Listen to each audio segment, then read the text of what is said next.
we're here at Wheezy Brothers, and so one of the stops today we wanted to talk again about different management technique and when we were utilizing winter rye or winter trit. In this case, it was rye, right?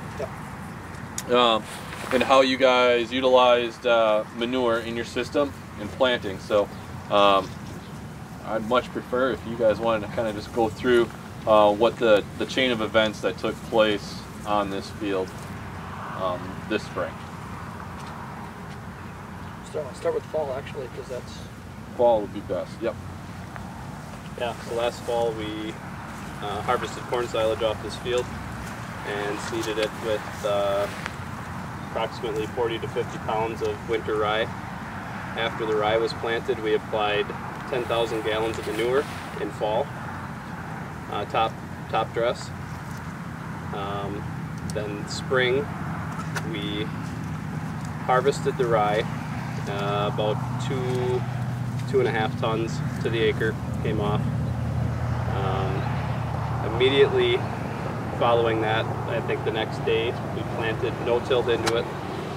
And then hours after planting, we applicated another 10,000 gallons on top of the planted corn. Once the rye greened back up just enough, we sprayed it with, was it just Roundup or was it Diflex? Diflex. Diflex.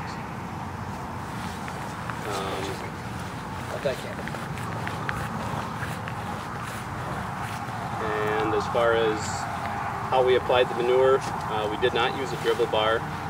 We used kind of back to the old spray method, the splash pan we call it, to get that manure to fan out and to cover and to stick to the rye and to prevent pooling in wheel ruts or bow spots. You sometimes see that with a dribble bar, so we wanted to avoid that to help emergence and to avoid crusting.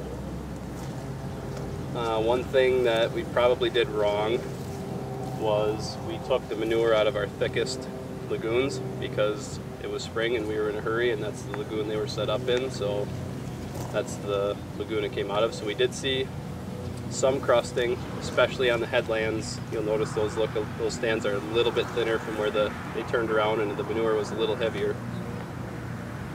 So population in here overall was dinged maybe 1,000 plants per acre compared to our fields that we didn't do this on.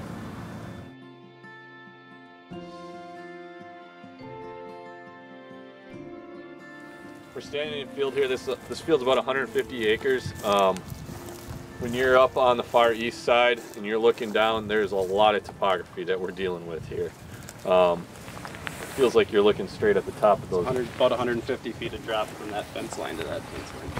So there's not a lot of steep slopes in here, but they're probably 6-7% and constant going all the way down. And so probably 3 years ago, you guys decided to strip this field into, what is there, 16 different strips in this field. And so over the course of the last couple of years, it's been either corn or winter wheat strips and with cover crops, and the goal was to get the whole thing into alfalfa this last year. And so I'll turn it over to you guys to kind of talk about the chain of events starting out in last fall. Let's start planting the cover. Well, last fall, yeah, this would have been a very similar thing to where we just were, minus the manure application. This field was standing corn. Yep. Winter wheat right here.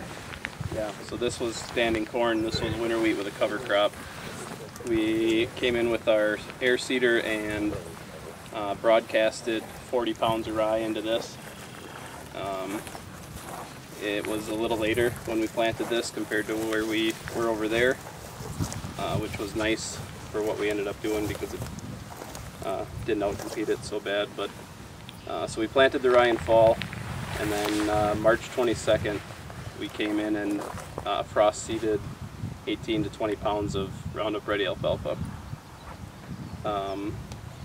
We then harvested the rye, I think it was May 31st. It was very similar, same stage as the field we just came from when we harvested it.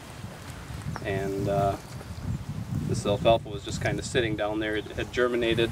The population, the plant counts across this field are pretty good. It's just sitting there now. I think with this rain that's going to finally pop, we hope.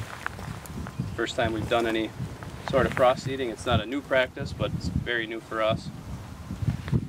And then these strips we did work up, and these are conventionally tilled, direct seeded next door. So we're going to tell the difference in a hurry, yield-wise and establishment-wise, on that. The green strip right here, this was actually the split between the corn and the wheat. This piece here was just kind of a playing around. This was just frost seeding it into that cover crop just to see if it would even grow. So this section here is actually into no-tilled into cover, frost seeded into cover crop. That's why you see the line being worked right there, but the actual split line is about where we're standing. That's why it looks a little bit different. Very shortly we'll come in with Roundup Pass on this entire field, and should clean up any rye that came back and the rest of the weeds.